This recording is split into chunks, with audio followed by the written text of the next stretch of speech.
2016 Olympian Alex Rose. You're watching Garage Strength TV. Subscribe, share, comment, smash that fucking like button. Let's go. Throw that ass in a circle, circle. Throw that ass in a circle, circle. Throw that ass in a circle, circle. Throw that ass in a circle. Welcome to the Throw Show. Everybody buy cues and corrections. All right. Is that a good plug? Is that what we want? Is that how you're supposed to plug? Is that what you're supposed to do, Jason? He's not telling us. I think that was good.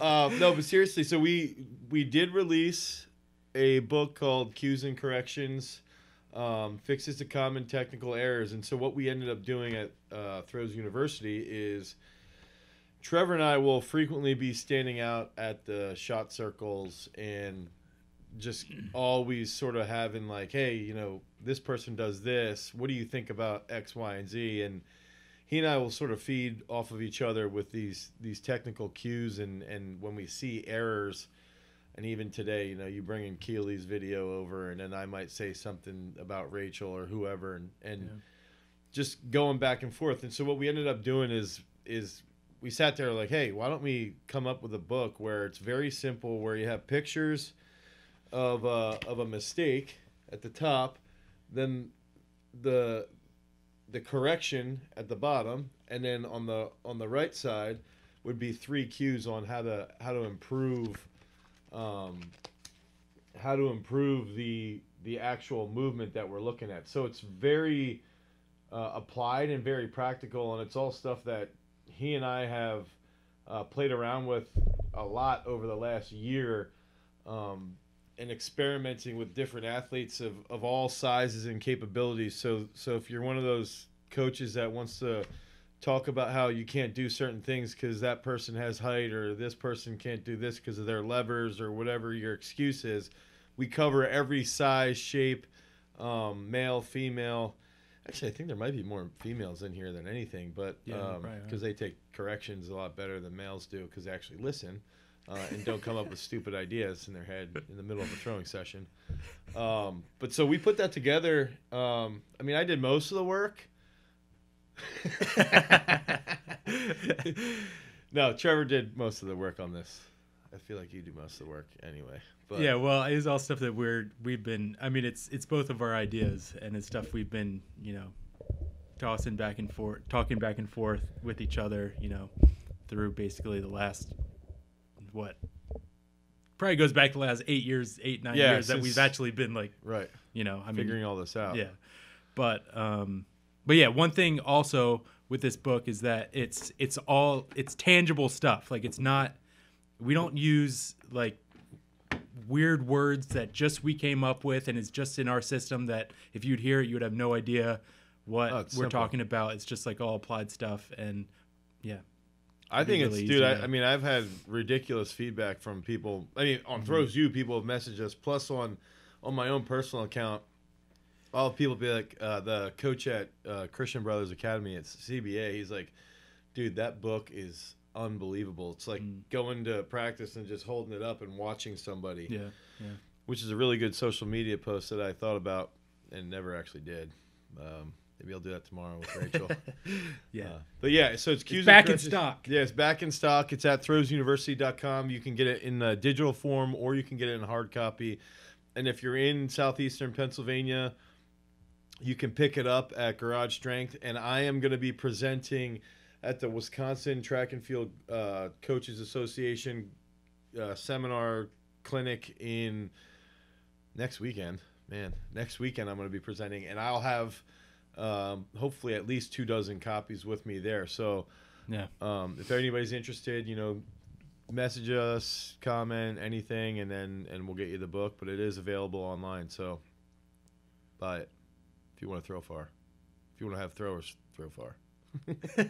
All right, let's get into the meat. I was gonna say I don't even know if we have to go over Calness's podcast from last week. Now that we did that, unless you want to. Other than Calness is crazy. Yeah, if you want to be entertained. If you want to be entertained, follow Strength Athletes. John's a lunatic. He's one of the best training partners I've ever been around. And he is one of the most genuine dudes that you could ever meet. and so John Callis was on our podcast last week. We were going to go back over that a little bit, but I think because of the cues and corrections plug that was so spectacular, we can get right into it. I say we get into it. Yeah, so we had questions yesterday on our on Throws University. Well, it was sort of like Trevor said, hey, why don't we get some ideas from you guys and from our people, our followers, and see what you guys want to hear us blab about for 45 minutes to an hour based off of our supposed expertise. Yeah, so I basically just pulled out a couple questions. Some I kind of combined, some I just took straight up, but we'll go through these, and our idea is that we'll give each of us a certain allotment of time to answer the questions, and then so it'll just keep it moving. We'll hear both of our perspectives, and then that way Trevor we'll doesn't ramble on too much. Yeah, that's typically what happens. Yeah, of course. But the first question is peaking. How do we... We're going to do peaking right away? I guess peaking should be like the last thing you do, I guess. We peak our athletes in the beginning of the season, though, right? Yeah. All right. I mean, based off of how far they throw, that's the way it looks. Okay, this is a better question to start So with. let's say peaking for the end. Okay, all right. Let's go. All right, this is good. How to prepare for the season. Okay. So we're a little bit into the indoor season. 2 minutes. Some people don't start until the spring, which is a mistake. But start. Yeah, sure. Start. Okay. Yeah, 2 minutes for you. Yeah. You can. And 2 minutes for you. Yeah. All right. And you do your little preface there after 2 minutes starts. Ready? All right. Go. All right. So what is the actual start of the season? It should be in July, how I see it. Like, if you're preparing for the season, the season starts. Yeah, and for everyone. I mean, you should. Like, I harp on this all the time, is that too many people don't do anything until like December when the first meet is. But really, your season has to start in the summer. Maybe you take a couple weeks break after the season ends, but it's got to start right away. You got to train year round. If you want to be good, you got to train year round, throwing year round, lifting year round. And that's how you prepare for the competitive season, with that practice season starting in the summer. But what you need to do is you need to take a lot of throws. You need to throw minute 10. 5 to 6 days a week. You need to be taking, if you're a shot putter, 20 to 30 throws a day. If you're a discus thrower, 30 to 40 throws a day. And throwing a ton, working on technique, making those technical fixes in the off season, so that when you get to the actual season, now there are probably going to still be things to fix, but you don't need to make those giant, like couple steps back, a couple steps forward, changes right during the season when you want to be throwing far every week. And I mean, so throwing, and then you got to be in the weight room. You got to be lifting for at least 4 days a week. And, making those strength gains off season. And we'll get into, there's another question also in season, but yeah, that's what I got. Good. I just want to point out that I didn't talk for 1 minute and 45 seconds. I think that might be a record. Dude, that's definitely a record. So mine's 3 minutes? No, 2. I'll time it. Oh, come on. You think I'm going to cheat? I'll time it. Man? All right, ready? Yeah. Okay, so I would agree with Trevor for the most part, except my problem is that I don't think anybody should ever stop training, and that's my overriding problem, is that I remember Peyton told me, she's like, oh, I'm going on vacation to like Virginia Beach. And I was like, why? So I think that's my problem. But here's a good example, is that this is what I decided with Sam this year. And I would say, especially with high school kids, if you have 2 to 3 weeks where you do almost nothing, twice a year. So two weeks where you do next to nothing, and then later on in the year, 2 weeks where you do next to nothing. But it's basically, especially if you're in high school and you're playing multiple sports, you should be lifting and doing technical work. And if you're in the summertime and you can't throw as much as you should, which you should be throwing 5 days a week, working on technique and having technical models that you are focused on, You should be lifting, preparing for football season or whatever, whatever that fall season is. But then you should be studying, technical models and trying to figure out and visualize and learn how to make yourself a more advanced athlete at a very young age. If you're a high schooler, if you're a post-collegiate or you're a collegiate athlete, you should be focused on training all the time, throwing wise. You should always have models in your head, visualization in your mind, and before you go to bed, when you wake up, and trying to feel these different throws, so that when the season starts, you're prepared mentally, but you're also prepared for how you're going to learn. And then you start to make those technical changes early on. And when you start to make technical changes early on, you start to grasp how to change and then how to fix the rhythm and throws and how long those changes might take to be implemented into your technique. So I would just say train all the time. Look at that, 2 minutes. All right. Why don't we go? I think this one kind of leads into lifting in season. It's like a question. Like I'll kind of make it partially into should you lift in season? And who's asking if we should lift in season? What I'm telling you, there are people out there that don't lift in season. A lot of people. Really? Yeah, I bet there are. I'm sure there are. And then, okay, but the real question would be, what should you do lifting wise in season? Okay. But what should we do? A minute here? Yeah, that'd be good. I got you. All right. So go. First of all, yes, you should lift in season. That's without a question. You can't and this also goes into a lot of people, whether they lift in season or not. So they do lift in season, but week to week they have meets and they take Thursday and Friday off lifting every single week because they want to try and throw far in the meet, which they have every single weekend pretty much if you're in high school or college. And I think that's a mistake. You should pick out maybe 3 meets that you want to throw far at. And really for those first 2 meets, you're only just going a little lighter on Thursday and Friday in the lift. And then on that big championship meet, that's your peak meet, then you can taper down and go, pretty lighter, more specific stuff. And, just not as much volume in the weight room or hardly any volume at all on that last week. But you should be lifting during season. Time's up. 4 days a week. All right. Dane, go. Okay, so I would 100% you should be lifting all the freaking time. Whether it's really heavy or not is dependent upon what we just talked about, what Trevor just touched on with competition. I always think the first couple of meets throughout a year, you should be going ham the whole week, because what ends up happening is you might lift really, really heavy for the first full 2 weeks, but when you're going to compete and you haven't competed in a while, you're going to be so juiced up at these comps that it doesn't matter if you're really sore. You're gonna be amped up to compete really well. Then there's always gonna be one meet where you might train through it and you still throw well because you have good technical feeling. And then the whole goal is that you unite that the weight room with the technical peak, and experimenting throughout the season is important. And again, with what Trevor said, is that you've got to pick 1 or 2 meets that you can just sort of be a wash, and then 1 or 2 meets that you want to peak at, and then the rest of the season you just basically train through. Done.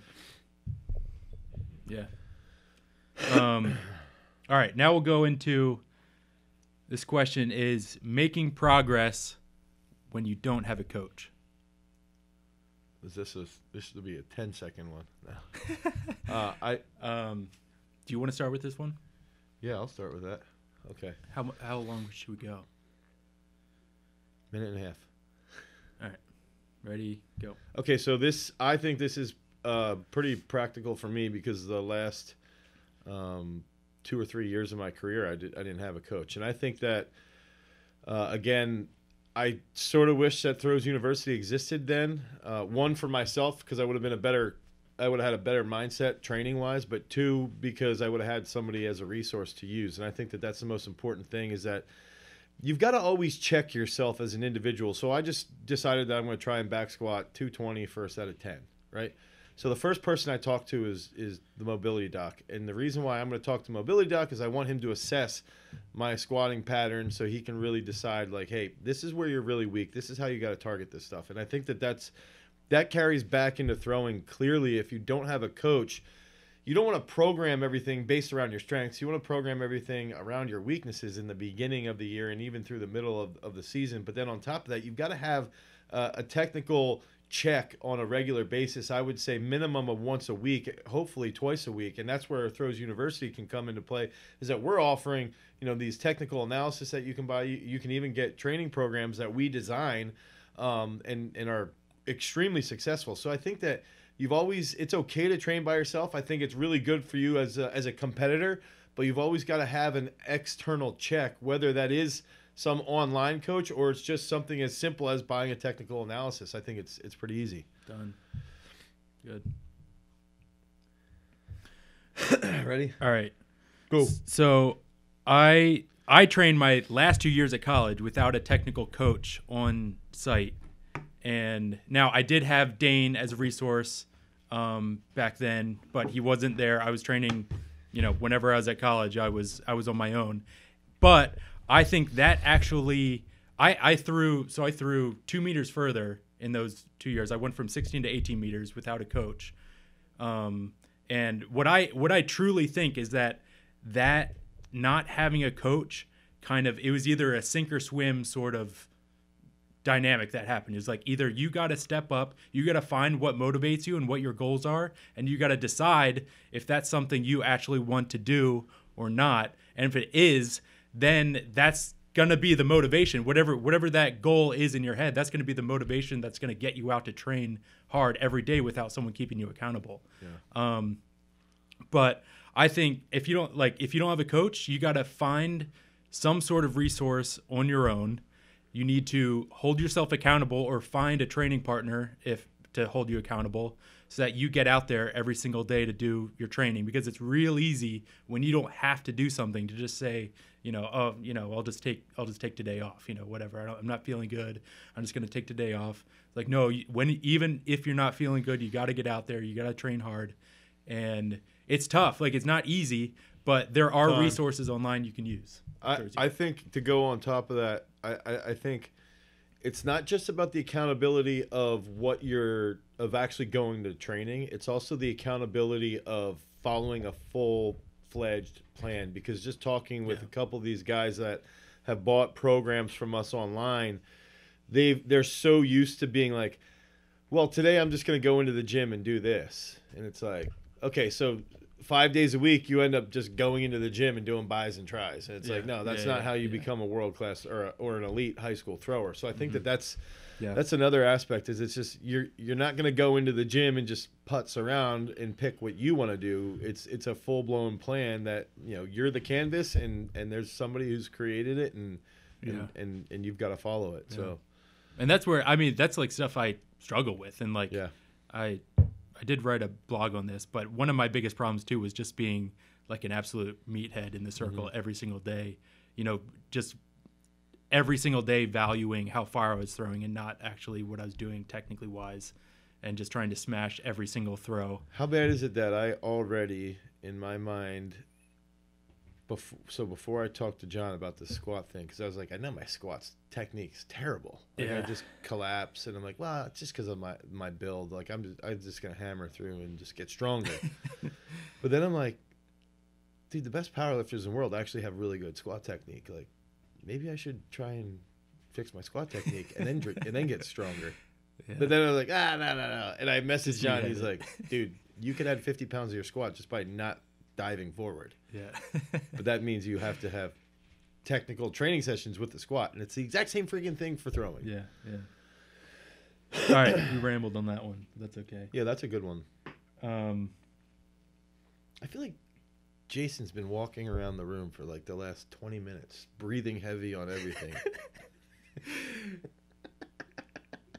All right. Now he's gonna be over there slurping protein shakes under the camera. Jason, were you throwing today? Yeah, he threw. I coached him. Good. Did you pay for that?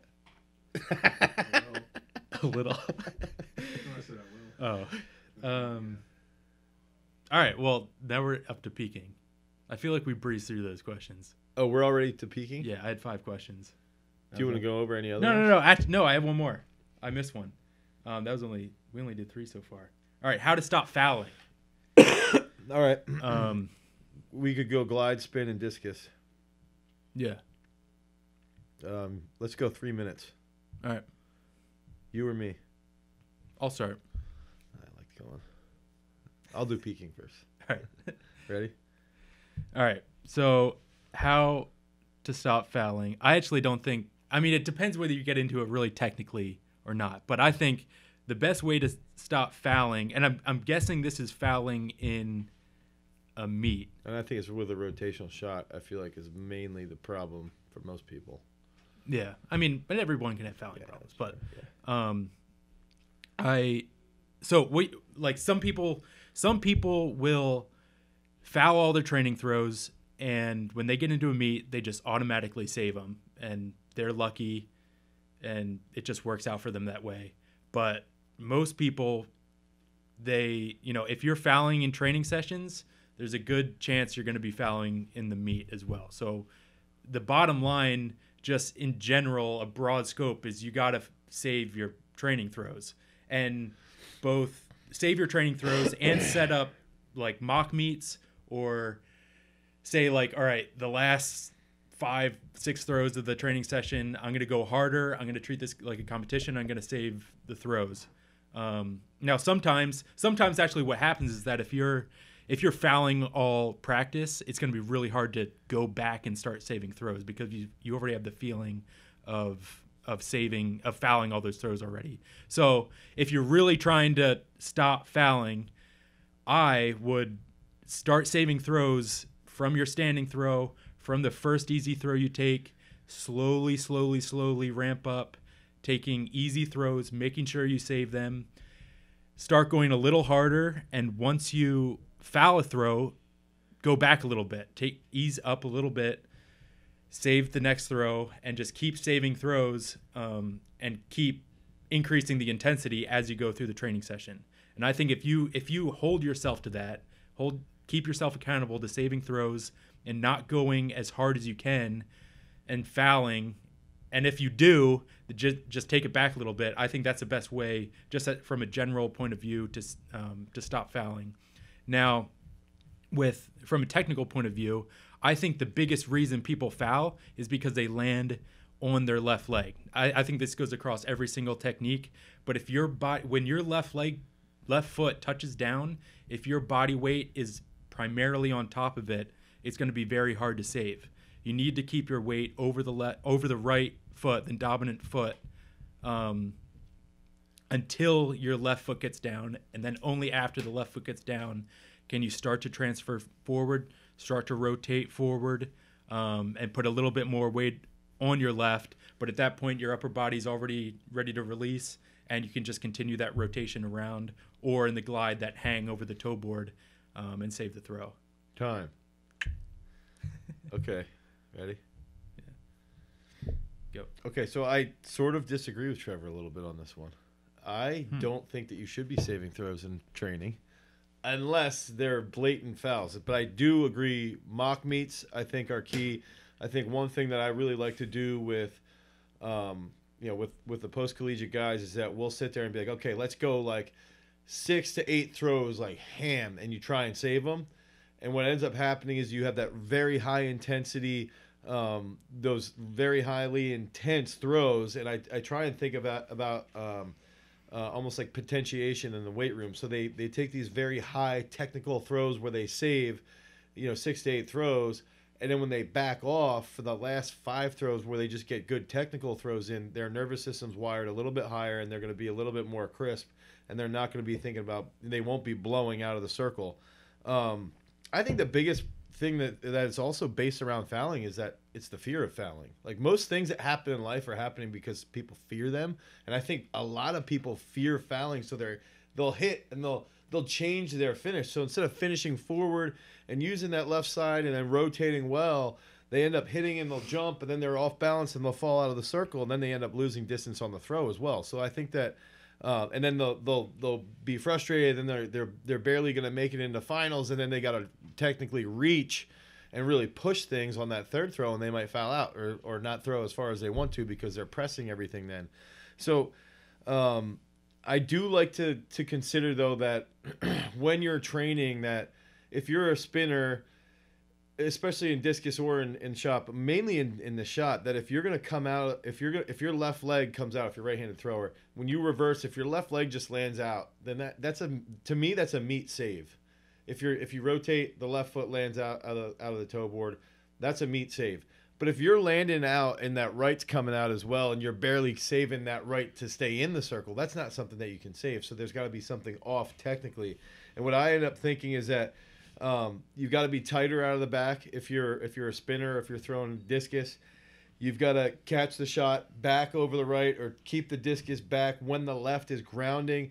Use that left arm to open everything around on the finish. And what ends up happening is that if I'm a shot putter and I open that left, and this goes back to the throws you post with Krauser and all those guys catching the shot back over that right hip, right foot, that when that left opens, you get a nice stretch and you can rotate out and then come back in because you're rotating so well. And that's one thing that we've got to hammer home, is that it's a rotation, so you got to do that. If you're a glider, I don't think you should basically be saving every single throw in training, because that's your advantage, is that you're going to get so comfortable chasing it out that you can still hang with that heel. And I think that all gliders should be saving those throws. So yeah, that's it. Time. That's good.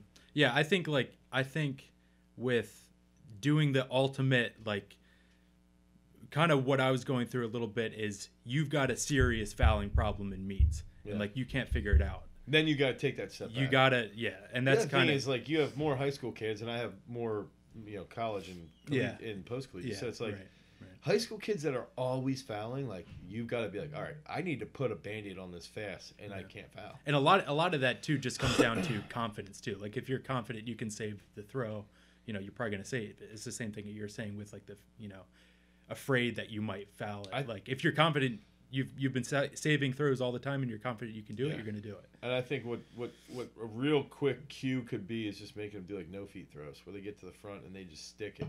They stick it hard, and then they get that feeling of being grounded. Now all of a sudden it changes their whole feeling, and they don't foul because they're not jumping out of the circle. They're actually rotating and staying grounded. Yeah.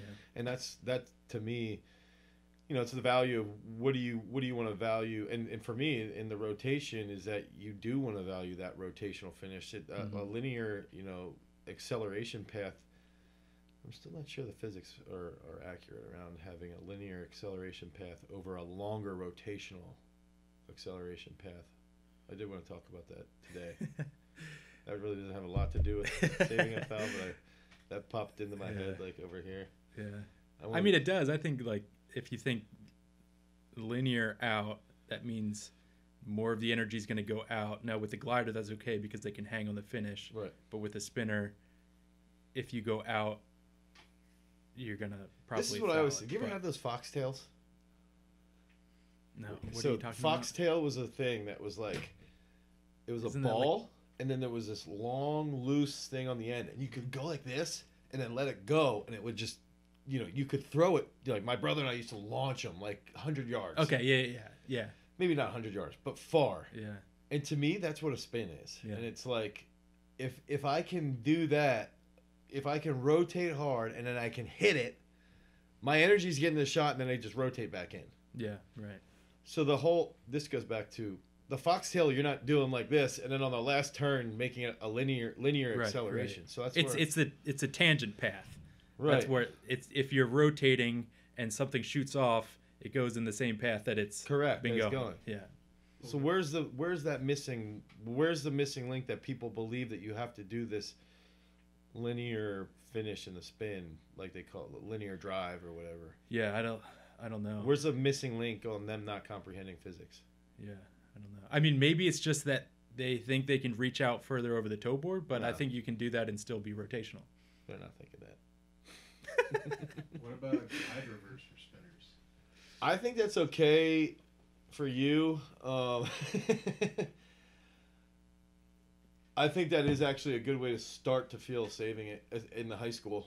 I do think it's good for high schoolers to learn how to start to save their throw. And then what ends up happening is that left leg will slowly they'll figure out what the left leg does in the save. Yeah. And they'll start to slowly stay grounded a bit more. Yeah. And that's a big problem, like especially when people try and save throws, usually they jump away from the toe board. But with the glide reverse, you can feel the right foot going into the toe board. Yeah. And it's more comfortable to save it, and that you can get that feeling of actually getting into the toe board when you reverse. Yeah. Okay. That's pretty good. Yeah. What's next? All right, peaking. Now we're on to it. Okay. How long? I feel like you could probably talk for 10 minutes on it, but I could talk a lot longer than 10 minutes. yeah, we all know that. Okay, 5? Yeah, all right.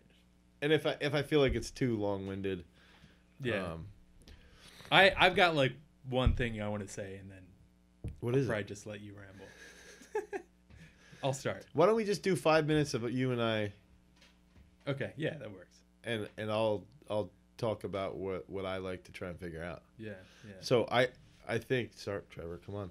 No. There we go. I think that one thing I've been thinking about a lot, and this is, there's so many aspects to peaking. There's the weight room. There's what you're doing as far as mobility work. There's what are you doing as far as meditation or your mindset and your mindfulness. There's what you're doing as far as your technique, and then what you're doing as far as like just rage in the circle where you cut off your head and just throw. And I think that having all those things line up and understanding where you are as far as the best aspect or of each thing. Like some athletes peak very well still lifting heavy 5 to 6 days out.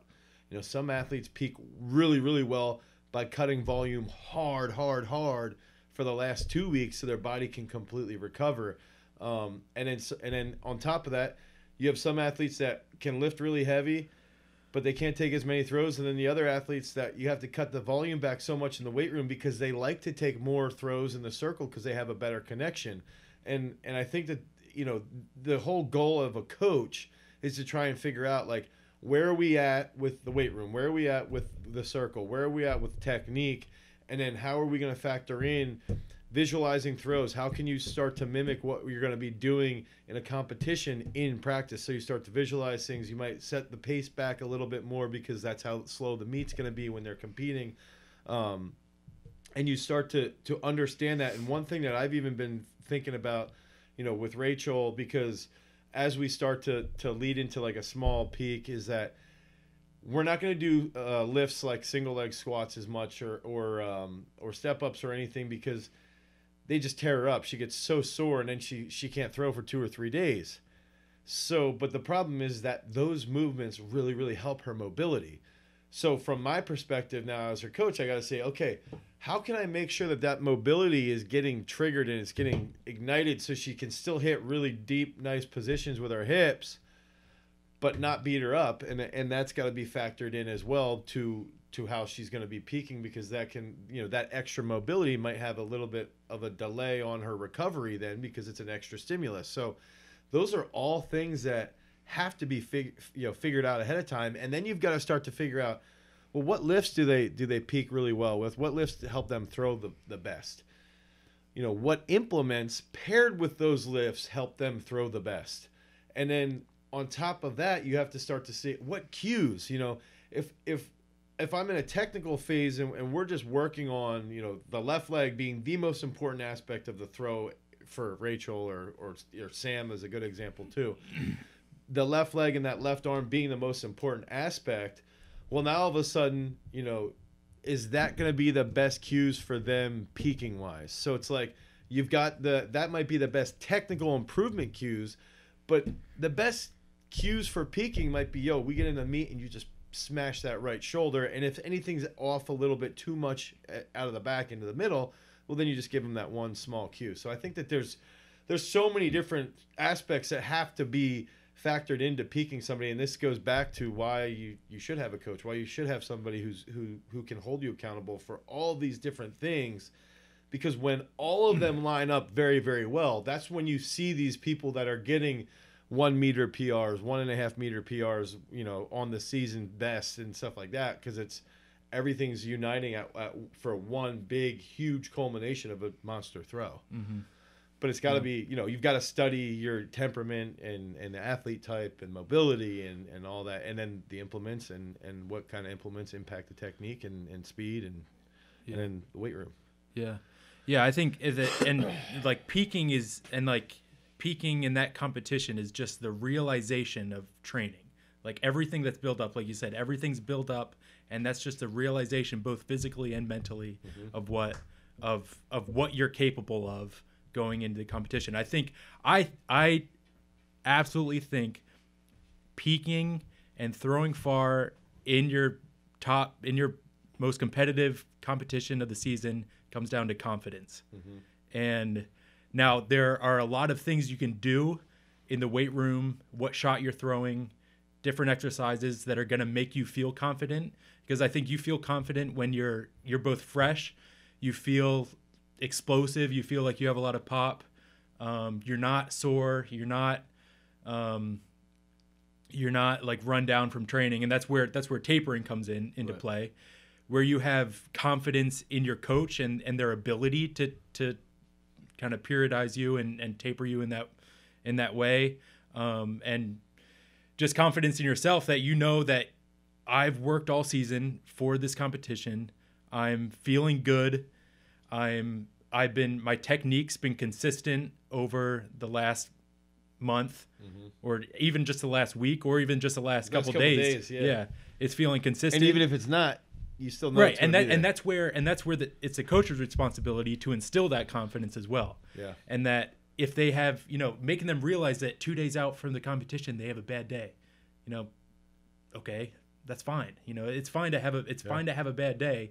Like you're gonna have bad days every week. And this is just normal stuff. And then that just goes back to what cues get you out of that rut. What cues get you? Yeah. And sometimes it's just a funk too. Yeah. Even if it's the day before, you have bad throws, you can't feel it. It doesn't matter.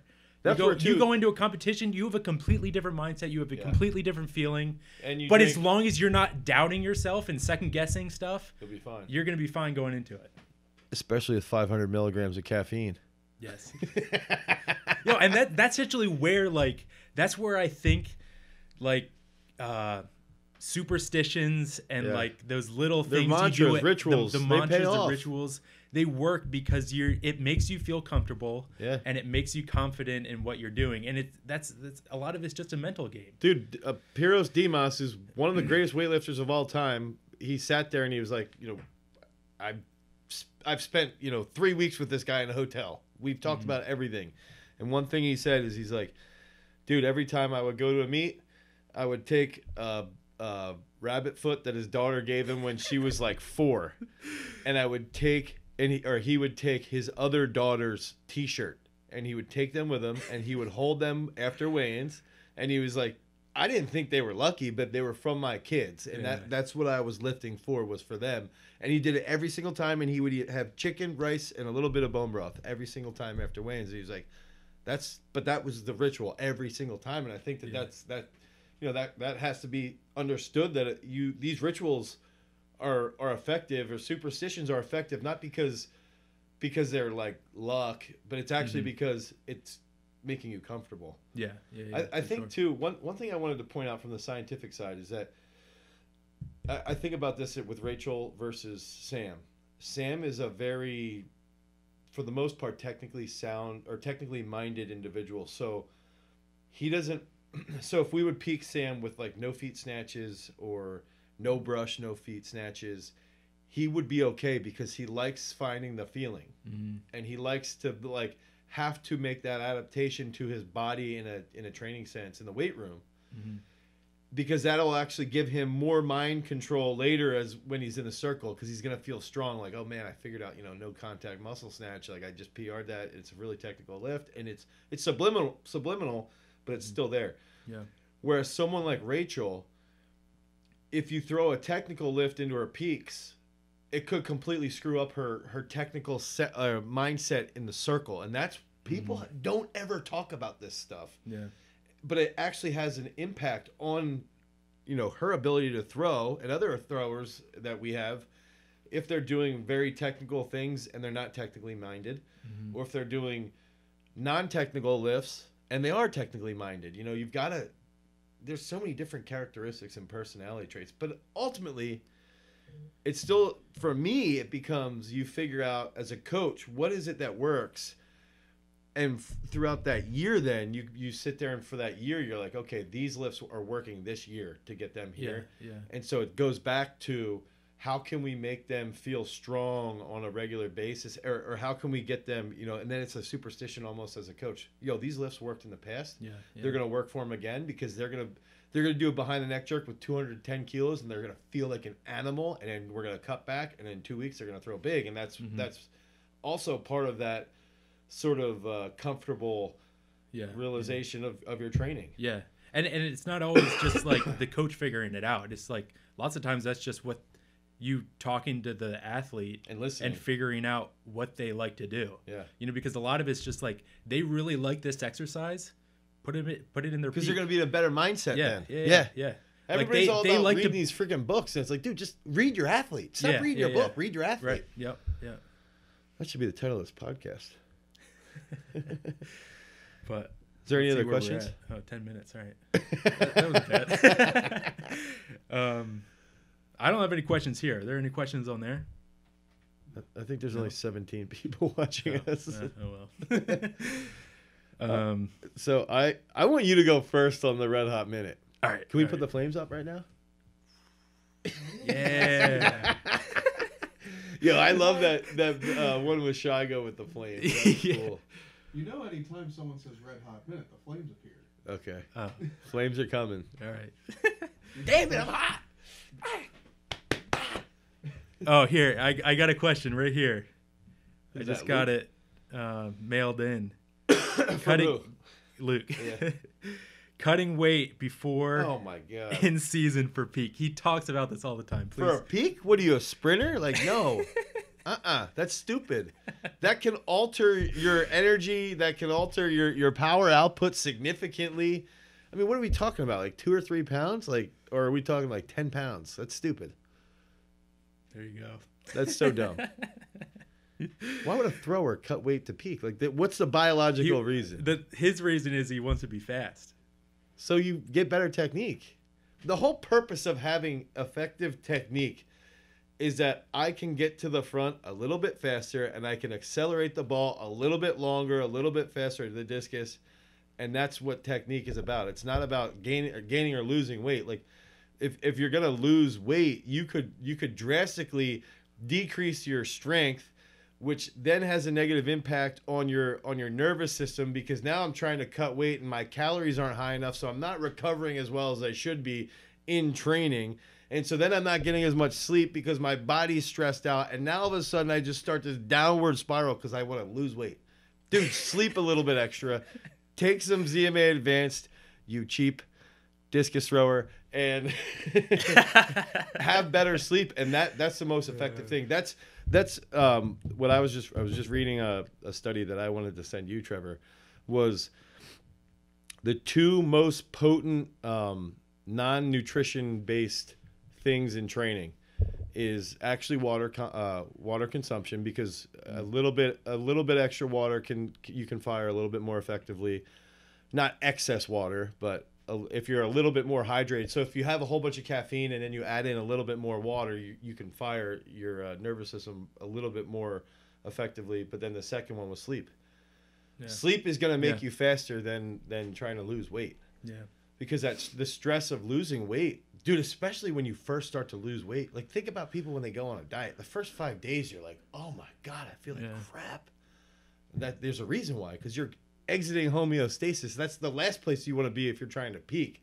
You want to be in like the ultimate, position of homeostasis, at least in my mind. Yeah. Luke. He's probably so upset right now that you're roasting him. But good. So we got one question that just came in. Would you bother peaking at all for indoors? For a post-collegiate, I don't think you can like truly peak, because you don't have as much of a base of training. I mean, you could theoretically have 16 to 20 weeks under your belt by now, potentially. But I would say comprehending that it's not like a true form of what I would call peak, but it could technically be. I would say that the reason why I don't get why guys aren't going to U.S. indoors, or women, the reason why I would say yeah is because you can make money. You know, you could win the NCAA too, and you could then, you know, think about you win the NCAA in the weight. Well, now all of a sudden you're going to get more money as a scholarship too. So it's sort of, to me, it's we're in a sport where these guys aren't making $500,000. You know, I mean, at least I don't think they are. I could be completely wrong, but if I'm a guy who's throwing 22 meters and I'm only making $150,000, I know that sounds like a lot of money, but over my lifespan, that might not be that much. So I want to take every single opportunity I possibly can to make as much money as I can off the sport, because it's not like football. If football players can play 16 weeks in a row, you know, and handle that on their body, then we can throw more frequently. And that's where I think you should at least be backing off and focusing a little bit on indoors. I also think indoors can kind of be a bit of a trial run too. Like if you do a mini peak for indoors, it can kind of be a trial run, see what works, and that you can use in outdoors then too. And I mean, it doesn't hurt. Like, you know, it's a little peak, and that's almost like your little deload, you know, your little time off almost before you get training in the, you know, ready for outdoor. Like, you know, almost treat that week, you know, you might go a little bit easier, and then right after indoors is over, you start training hard for outdoors again. Right. I think it's ironic because like Sam and all the discus guys, you know, they took off for about 2 weeks after Grand Valley, and we sort of use that as like a mini jumping off point where it's like, all right, let's train really hard all fall and then go to Grand Valley. We take 2 weeks off because they don't have to peak until July. So now they're in the programs, and Sam's like, dude, what is this program? Like, you're killing me. I'm like, yeah, but you got to think of this program as like August or September, because now you're at that different point. But that's where it's like, use that as a test. And that's what it was. It was like, all right, Sam, let's do cluster squats on Monday and then see what happens when you throw on Saturday. And he still threw pretty well. Well, you know, not that we would do that outdoors, but we know going into a meet, you know, he goes to Long Beach. It's like, well, we can do cluster squats on Sunday and he'll be okay by Friday or Saturday. You know? So that's another aspect. Yeah. Okay, so back to the Red Hot Minute. All right, let's do this. Now set us on fire for the second time. I want fire coming out of his finger when he's pointing. Come on, Jason. All right. First question. Oh, that's so funny. I just pictured like a lightning bolt coming out. This is gonna be like an hour of work just for Jason. 10 seconds. All right, here we go. Pigs or chickens? Raising. Dude, do you want to know a really weird question? A really weird aspect behind this? I have pigs or sheep for you. Pigs, dude, all day. Pigs? Yeah, all day. The return is so much better. I like chickens, though. I do like them, but they're they're always worried about Fox. Dude, I'll lay in bed some nights and I hear them yapping, and I get anxiety, and I can't go back to sleep. I'm like, what if I go out there and there's a raccoon? Dude, one time it happened where I forgot to close them up, and I went out and it was snow. I went sprinting out, and I saw Fox running off with one rooster, and then there was 2 other birds laying there flapping, dying, and it's like, gosh, that's my worst nightmare. You don't have to worry about that shit with pigs. You just have to worry about lunatics calling the Animal Rescue League. Yeah, right. That's it. All right. Indoor shot or outdoor shot? This is the actual shot put, not like nothing else having to do with it. The shot put. Which do you outdoor prefer? Outdoor. Yeah. Malachowski or Canner? Oh shit.